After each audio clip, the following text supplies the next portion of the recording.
natutunan? Yes. Dagdagan natin, gusto nyo? Ayun, ano? So, welcome po dito sa ating Health Symposium. Gusto nyo ba maulit-ulit itong Health Symposium natin? Yes. How you wish na kasama nyo po yung mga kamag-anak nyo ngayong araw na to? Tama po ba? Madali ba paliwanagan yung mga kamag-anak? Yes or no? No. Yeah. That's why it's a big reason for you to invite them here and then si Doc na magpapaliwanag sa kanila. Tama ba? Mas maganda po yung ganun kasi professional yung kaharap. Tama po? So ngayon po, ipapaliwanag ko sa inyo, ano po nagagawa talaga nitong Crystal Cell Line, no? So we have been promoting this product all over the Philippines, pati po sa ibang bansa, through social media, no? So I hope gusto niyo po yung demo natin. Sino po nakapanood na po ng demo? Isa, dalawa, tatlo, apat, lima. Yung iba hindi pa. Sino hindi pa nakakapanood ng demo na to?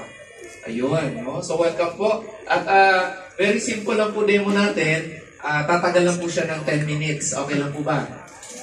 Okay. Mas lalo tatagal kapag kayo po magtatanong.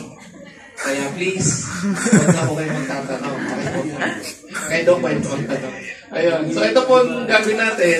Very simple lang po yung demo natin. Sino po uminom ng tubig? Lahat po uminom ng tubig. There are so many kinds of water, no? This is distilled water. This is known as dead water. Patay po na tubig. Bakit daw patay na tubig? Mayroon pa itong sustansya. May vitamins. May minerals. Ano bang kuha mo rito? Wala. Bakit iniinom? Diba? Sabi ng iba, bakit nare-recommend ng mga doktor? Because nilalagyan ng gatas. Tama po ba?